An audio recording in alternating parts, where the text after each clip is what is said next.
Graças te damos, bom Deus, por esta manhã de sábado, Senhor, estarmos presentes na Tua casa, Senhor, nos congregarmos como Teus filhos, Senhor, para Te vir adorar e louvar. Neste momento, Senhor, Te queremos pedir um coração humilde, Senhor, para que possamos prestar honra à Tua majestade e à Tua glória, Senhor, de infinito Criador e nosso Pai, em nome de Jesus. Amém.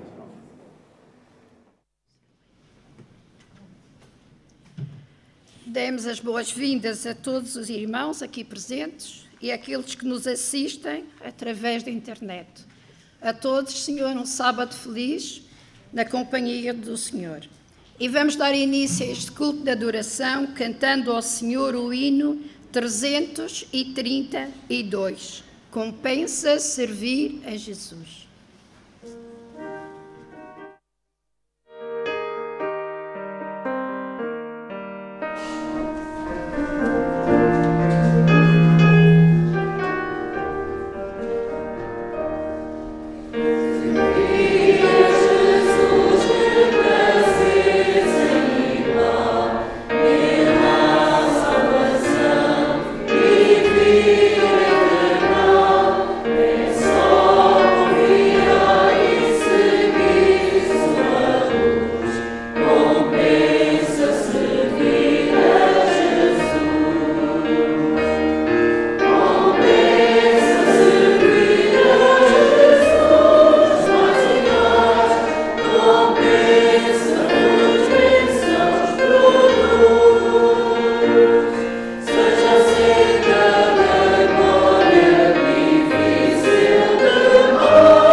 Vamos então dobrar os nossos joelhos para agradecer a Deus.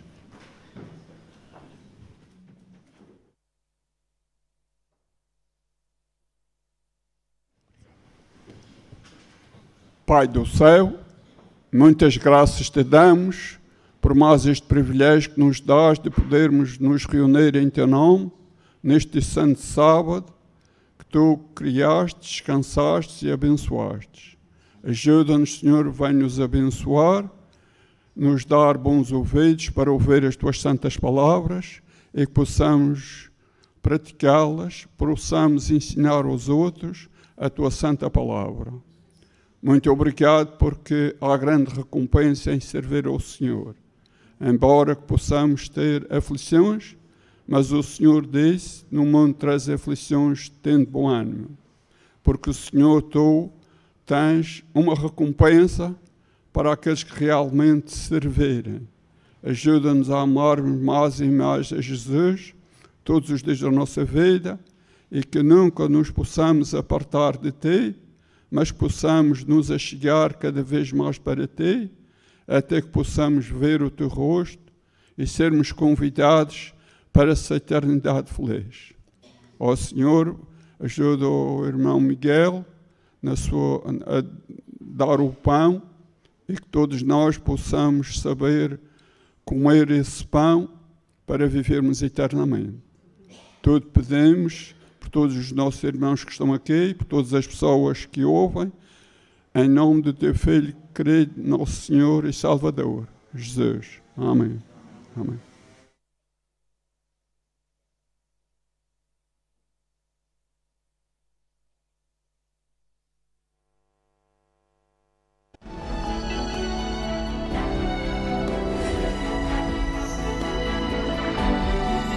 Provai e vede. História de hoje, confiança plena. Vocês se lembram daquilo que a gente estudou aqui na Bíblia? Que Deus, Ele ouve todo o coração sincero. Eu já vi inúmeras pessoas que passaram por situações dificílimas na igreja.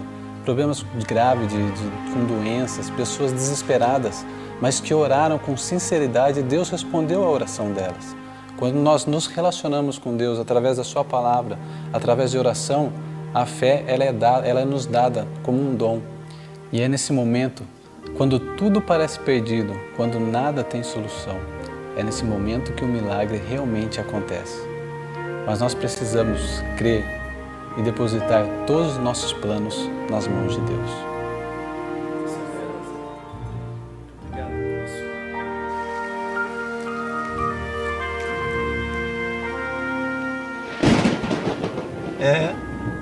Chegamos na hora, porque eu acho que vai chover daqui a pouco. Tá parecendo. Mas é aquilo que nós conversamos, Samuel. Para Deus nada é impossível. Então a gente fica assim, semana que vem eu passo lá na casa de vocês para a gente continuar o nosso estudo. Manda um abraço para sua esposa. Tá vendo? Nós demoramos muito e agora tá chovendo bastante. Como é que você vai sair daqui? Ainda bem que eu trouxe um guarda-chuva.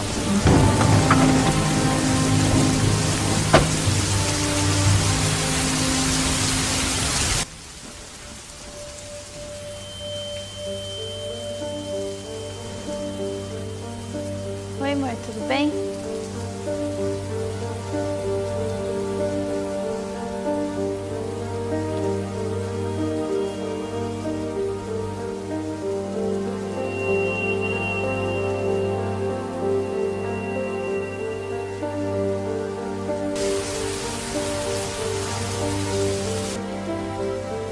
Puxa vida, amor. Acho que eu perdi minha carteira. Não está comigo? Você viu se ela caiu por aí?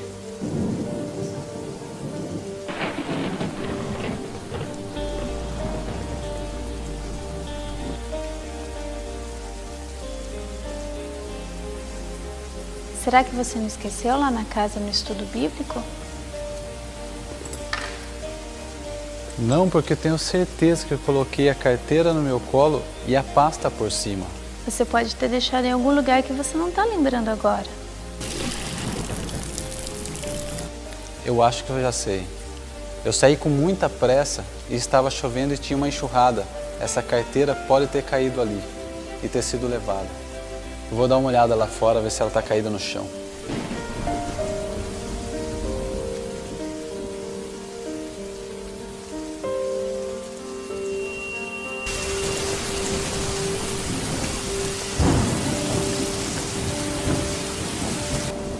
E aí, achou a carteira? Pela sua cara de tristeza, acho que não. Você lembra o que é que tinha na carteira? Tinha meus documentos, os cartões, alguns papéis e o pior, meu dízimo e a minha oferta que eu ia entregar amanhã na igreja. Por que você não faz uma oração a Deus para Ele te ajudar?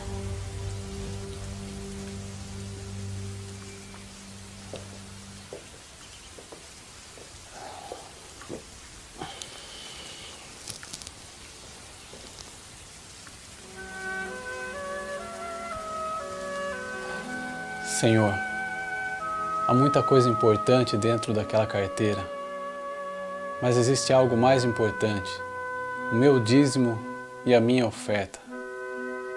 Mostre-me agora, ó Pai, onde está a minha carteira. Por favor, me leve até ela. Eu sei que o Senhor pode fazer isso. Eu creio em Ti, ó Pai. Depois daquela oração, eu saí cheio de esperança da minha casa, à procura da minha carteira. Caminhei por uns 50 metros e vi, em cima da tampa do bueiro, um monte de lixo trazido pela enxurrada.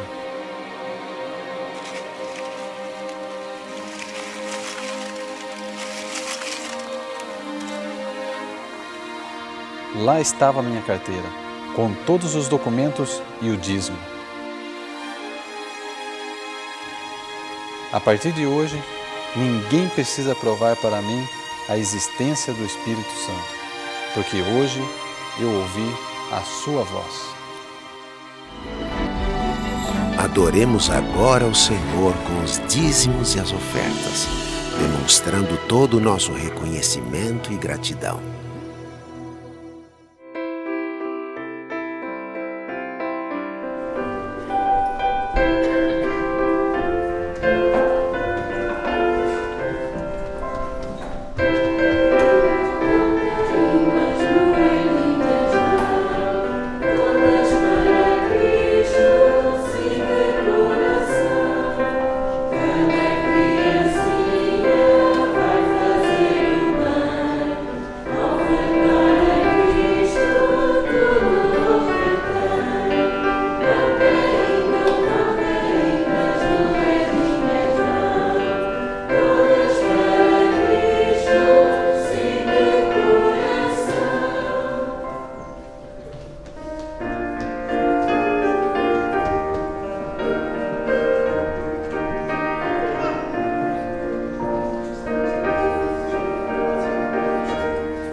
Pai querido, muitos gratos nós estamos, Senhor, por mais um sábado que estamos a viver, por mais uma semana de vida que Tu nos concedeste, por mais uma semana de bênçãos que Tu derramaste nas nossas vidas. Estamos gratos, bom Pai, porque Tu motivas os Teus filhos a darem o dízimo e a oferta para o avanço da Tua obra. E perdoa, bom Pai, aqueles que por qualquer razão, e Tu sabes as razões de todos, não o fazem neste momento, que Tu os possas também abençoar. Vem ser o guia destes recursos, põe em boas mãos. Colocamos tudo em Tuas mãos e agradecemos tudo em nome de Jesus. Amém.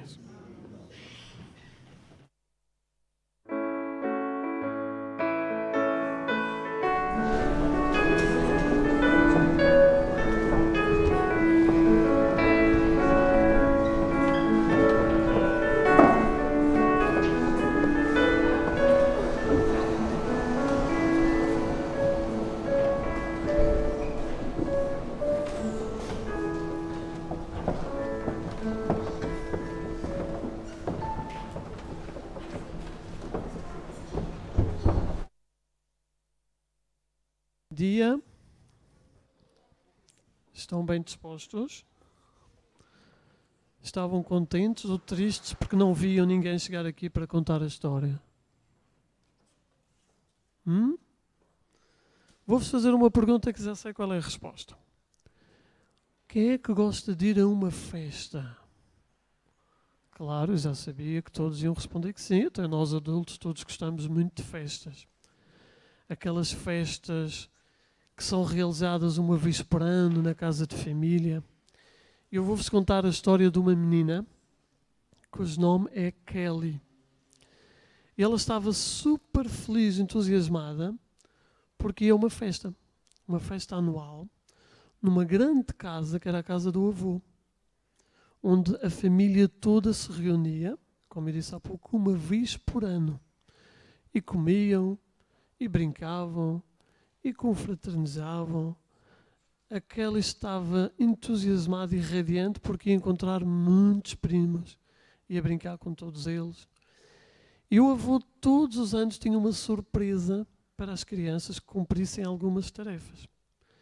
E enquanto ela ia de viagem com o seu pai ao volante do carro, ela estava sempre a imaginar qual seria a surpresa naquele ano. Então ela virou-se para o pai e a voz assim um pouco alta, entusiasmada, disse: papá, falta muito para chegarmos à casa do avô. É que não aguento mais, estou dizendo lá chegar. E o pai respondeu: temos que conduzir com precaução. Temos que ir com cuidado para evitar algum acidente. Quando vocês verem os vossos papás conduzir com muita pressa, digam: tem calma, devemos de lá chegar. Chegou à casa do avô e, como vocês imaginam, com toda a família, que foi uma alegria. Todas as crianças ficaram maravilhadas. Fizeram várias atividades. Uma delas era cada um dos membros da família, crianças e adultos, teria que assar uma maçaroca. Engraçado. E quem o fizesse tinha um prémio. E a Kelly ganhou o prémio. Ao fim do dia, muito cansados, regressava a Kelly e a sua família para a casa. E já praticamente a dormir no banco de trás, ela de repente abre os olhos e faz uma pergunta ao seu pai: papá, no céu também vai ser assim, com esta alegria toda, com este entusiasmo todo? Vamos viver momentos maravilhosos como este que passamos hoje aqui em família? O que é que vocês acham que o papá respondeu?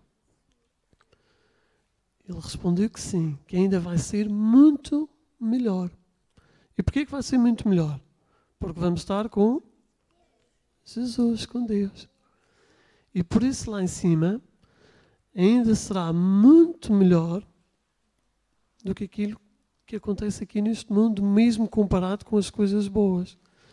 Porque mesmo as coisas boas que nós temos neste mundo, porque existem, não são nada quando comparadas com aquelas que vamos ter lá no céu. Quem é que quer ir para o céu? Então vamos todos fazer aquilo que Deus quer que nós façamos para irmos para um sítio que em Apocalipse 21:4 diz: Ele enxugará todas as lágrimas dos seus olhos e já não haverá mais morte, nem luto, nem pranto, nem dor, porque as primeiras coisas desapareceram. Então vamos agora para os nossos lugares aprender mais sobre Jesus para podermos um dia estar com Ele no céu. Bom sábado.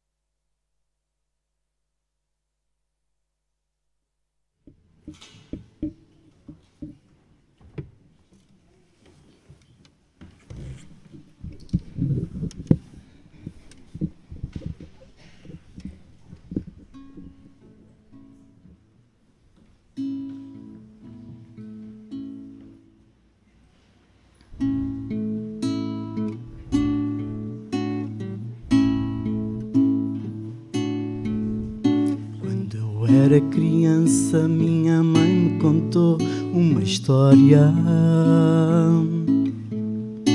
A mulher que sofria de um mal sem solução. Falavam que ela era imunda e dela ninguém tinha compaixão. Vivia como um intocável ali na solidão. Mas quando ela ouviu falar do homem Galileu, dos milagres que ele fizera no nome de Deus, se apertou em meio à multidão e conseguiu tocar o manto com suas mãos. Sua fé a salvou e uma nova vida começou.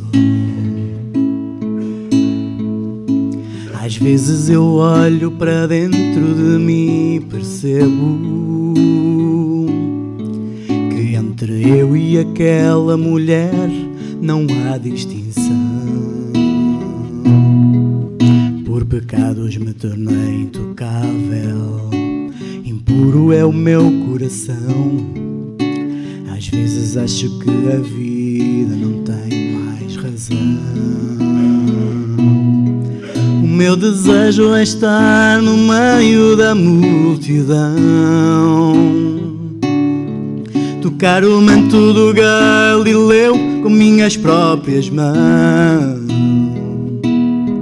O seu poder vai além da razão, pode tornar limpo e puro o meu coração. Sou capaz de doar a própria vida para me salvar. O meu desejo é estar no meio da multidão, tocar o manto do Galileu com minhas próprias mãos. O seu poder vai além da razão, pode tornar limpo e puro o meu coração. Foi capaz de doar a própria vida para me salvar. Foi capaz de doar a própria vida para me salvar. Deus foi capaz de doar a própria vida para me salvar.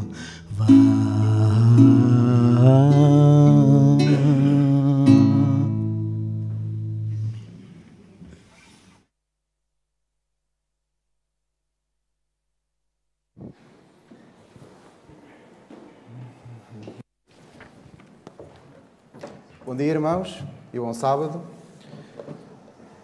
Gostaria de dar as boas-vindas aqui de cima. Há pouquinho não o fiz ali em baixo, para não estar a repetir muitas vezes. E como hoje é o segundo sábado da semana de oração, que habitualmente temos cada ano, gostaria de vos trazer, como habitualmente, uma mensagem da irmã White.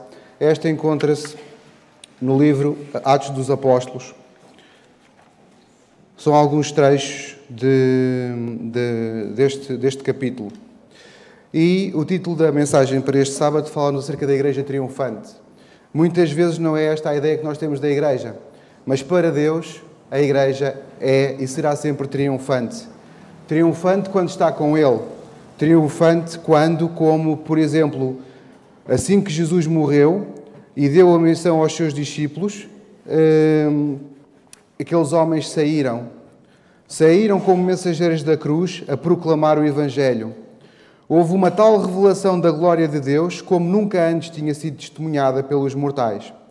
Através da cooperação com o Espírito Divino, os apóstolos fizeram uma obra que abalou o mundo. O Evangelho foi levado a todas as nações numa única geração. Todo o mundo, mais ou menos conhecido daquela altura, irmãos, durante o primeiro século da nossa era, entre o ano, por volta do ano 30, 33, até ao ano 100, foi abrangida numa única geração, levado o Evangelho a todas as nações conhecidas daquela altura.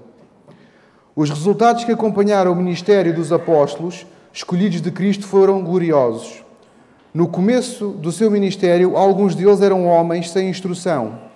Mas a sua consagração à causa do seu mestre era sem reservas e, ensinados por ele, alcançaram a preparação necessária para a grande obra que lhes foi confiada. Graça e verdade reinavam no seu coração, inspirando os seus motivos e regendo os seus atos. Traziam a vida escondida com Cristo, em Deus, e o próprio eu perdeu-se de vista, submergido nas profundezas do infinito amor, do amor de Deus. Irmãos, graça e verdade reinavam no seu coração, inspiravam os seus motivos e regiam os seus atos. O que é que será que inspira os nossos atos hoje em dia? O que é que será que inspira os nossos motivos? O que é que nos dá motivação para sermos como somos? Porque é que eles conseguiram atingir, numa geração, todas as nações conhecidas, e ainda tinham que cobrir bastante território naquela altura, alguns milhares de quilómetros, desde Israel até à Península Ibérica, até ao outro lado, mais para os lados da China, mais para os lados do norte da África, irmãos. O Evangelho foi andando de boca em boca por pessoas consagradas que a única coisa que tinham no seu coração era a graça e a verdade. Os discípulos eram homens que sabiam falar e orar com sinceridade. Homens que sabiam apropriar-se do poder do forte de Israel. Quão intimamente se aproximavam de Deus e ligaram a sua honra pessoal à honra do trono do Senhor. Jeová era o seu Deus. Consideravam como sua honra que lhe era devida. A verdade de Cristo era a sua verdade. Qualquer ataque ao Evangelho era como se fossem eles próprios feridos profundamente na sua própria alma e combatiam pela causa de Cristo com todas as energias do seu ser. Será que quando nós também nos deparamos com alguma ferida ao Evangelho, quando alguém ou alguma coisa pretende denegrir o Evangelho, será que isso nos afeta também a nós, como se fosse uma ferida em nós próprios? Ou deixamos simplesmente andar, pronto, dentro de uma certa tolerância, mas que Jesus nos diz que nós deveríamos ter verdadeiro interesse, não só por repor a verdade, e a verdade é Cristo, mas também por ter pena por essas almas que não estão na verdade e que ao conhecerem Jesus poderiam vir também como nós para essa verdade. Podiam expor a palavra da vida, pois tinham recebido a unção celeste. Esperavam muito e, portanto, empreendiam muito. Cristo tinha-se-lhes revelado e, com os olhos postos nele, esperavam por orientação. A sua compreensão da verdade e a sua resistência face à oposição eram proporcionais à concordância que tinham com a vontade de Deus. Jesus Cristo, poder e sabedoria de Deus, era o tema de todos os seus discursos. O seu nome, o único debaixo do céu dado entre os homens, pelo qual devamos ser salvos, era exaltado por eles. Ao proclamarem a plenitude de Cristo, o Salvador ressuscitado, as suas palavras tocavam corações, e homens e mulheres eram ganhos para o Evangelho. Multidões que tinham injuriado o nome do Salvador e desprezado o seu poder, confessavam-se agora discípulos do crucificado. Seremos nós, irmãos, proclamadores do Evangelho desta maneira, das boas novas, da mensagem, do mensageiro que era Jesus Cristo, o homem retratado no livro de Isaías, confirmado depois nos Evangelhos, como sendo aquele que havia de vir. Será que nós nos importamos com as outras pessoas a ponto de nos interessarmos tanto por elas que lhes queiramos passar a mensagem e que eles que antes desprezavam o Salvador agora são seus discípulos também? Quem fez esse trabalho connosco, alguns na nossa vida, para nós estarmos aqui hoje? Não foi com o seu próprio poder que os apóstolos cumpriram a sua missão, mas no poder do Deus vivo. A sua tarefa não era fácil. Os trabalhos iniciais da Igreja Cristã foram cercados por dificuldades e amarga aflição. No seu trabalho, os discípulos encontravam constantes privações, calúnias e perseguições, mas não consideravam a sua vida preciosa e sentiam-se felizes ao serem chamados a sofrer perseguição por Cristo. Irmãos, não é novidade nenhuma, no século XXI, que as pessoas que desejam pregar a Cristo poderão sofrer privações, calúnias e perseguições. A maneira como encaramos isto é que faz toda a diferença.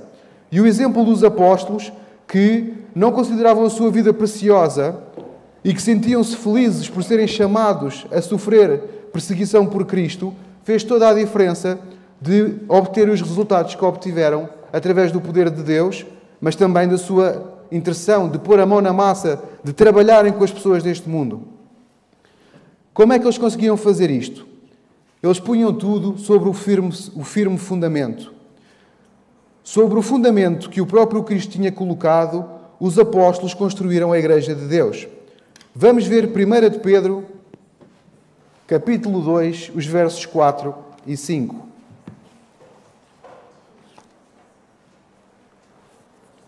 1 de Pedro 2, 4 e 5. Diz-nos o apóstolo Pedro: e chegando-vos para ele, pedra viva, reprovada, na verdade pelos homens, mas para com Deus eleita e preciosa. Vós também, como pedras vivas, sois edificados casa espiritual e sacerdócio santo, para oferecer sacrifícios espirituais, agradáveis a Deus, por Jesus Cristo. Os apóstolos trabalhavam nas pedreiras do mundo judeu e do mundo pagão, trazendo pedras para colocar sobre o fundamento. Vamos ver o que Paulo nos diz em Efésios 2.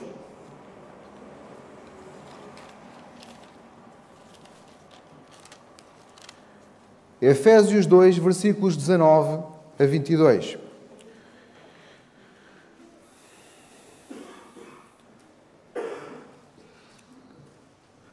Assim que já não sois estrangeiros nem forasteiros, mas concidadãos dos santos e da família de Deus, edificados sobre o fundamento dos apóstolos e dos profetas, de que Jesus Cristo é a principal pedra de esquina, na qual todo o edifício bem ajustado cresce para templo santo no Senhor, no qual também vós, juntamente, sois edificados para a morada de Deus em espírito. Os apóstolos edificaram sobre um firme fundamento, sobre a própria rocha dos séculos. Para este fundamento, eles trouxeram as pedras tiradas da pedreira do mundo. Não foi sem empecilhos que os edificadores trabalharam. O seu trabalho foi grandemente dificultado pela oposição dos inimigos de Cristo. Mas, apesar disso, o trabalho foi feito. Vamos ver agora alguns exemplos ao longo da história de perseguição feroz que algumas pessoas sofreram por quererem ser arautos da verdade. Um a um, os principais construtores caíram nas mãos do inimigo. Começamos com Estevão. Estevão foi apedrejado, Tiago foi morto à espada, Paulo foi decapitado, Pedro foi crucificado, João exilado. Contudo, a igreja cresceu. Novos obreiros tomaram o lugar daqueles que caíram, e pedra sobre pedra foi acrescentada ao edifício. Assim, o templo da Igreja de Deus ergueu-se lentamente.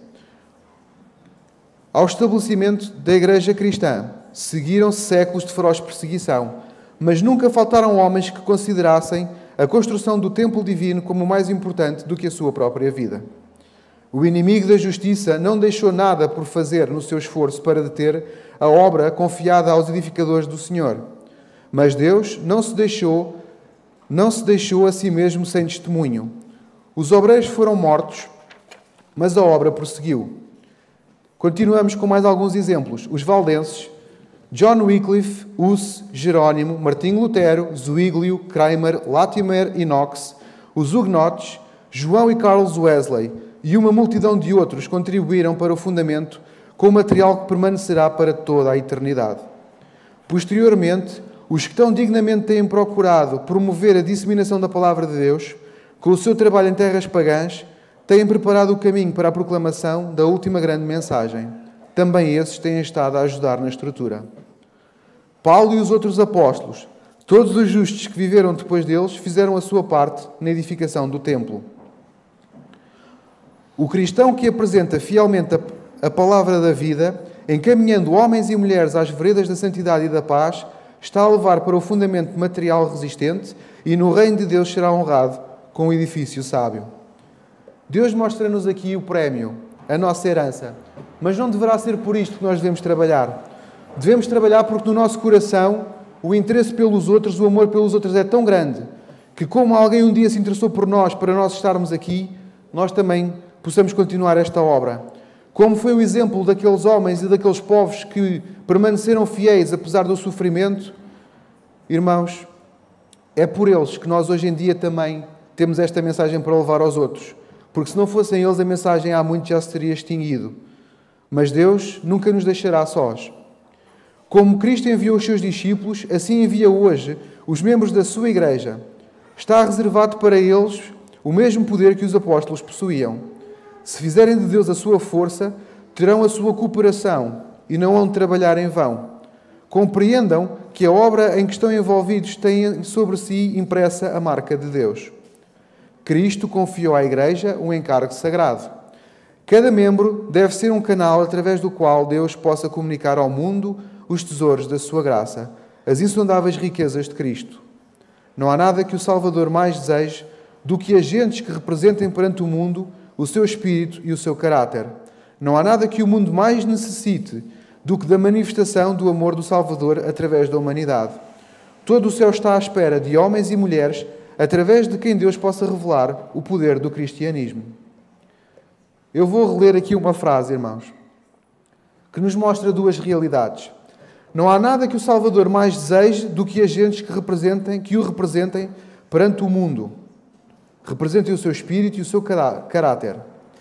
E do outro lado, não há nada de que este mundo mais necessite do que da manifestação do amor do Salvador através da humanidade. Todo o céu está à espera de homens e mulheres através de quem Deus possa revelar o poder do cristianismo. A Igreja, irmãos, a Igreja é o instrumento de Deus para proclamar a verdade, por Ele dotada de poder para fazer uma obra especial. E se ela for leal ao Senhor, obediente a todos os seus mandamentos, nela habitará a excelência da graça divina. Se for fiel à sua missão, se honrar o Senhor Deus de Israel, não haverá poder capaz de se lhe opor. O zelo em favor de Deus e da sua causa impulsionou os discípulos a darem testemunho do Evangelho com grande poder. Não deveria também um zelo da mesma natureza incentivar o nosso coração com a determinação de contar a história do amor redentor de Cristo e este crucificado? É um privilégio de cada cristão não só aguardar, mas também apressar a vinda do Salvador. Todos nós sabemos porque é que Jesus ainda não voltou. Porque a mensagem ainda não chegou a todo lado, onde Deus quer que a mensagem chegue. Por isso, irmãos, é privilégio de cada cristão não só aguardar esta bendita esperança, mas também apressar a vinda do Salvador através do testemunho, através do interesse e através do amor por aqueles que ainda não conhecem Deus. Se a Igreja se revestir com o manto da justiça de Cristo, deixando qualquer aliança com o mundo, raiará para ela o amanhecer de um dia brilhante.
E para terminarmos, não só a semana de oração, como também o serviço desta manhã, vamos entoar o hino 333. 333.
Senhor nosso Deus, obrigado, Senhor, por nos incutir esta responsabilidade. Incutir esta responsabilidade, Senhor, não como sendo um peso, mas, Senhor, que nos leva a amar os outros, Senhor, ao ponto de queremos que eles não pereçam, Senhor, eternamente. Que eles te conheçam, que eles queiram estar contigo também, para todo o sempre.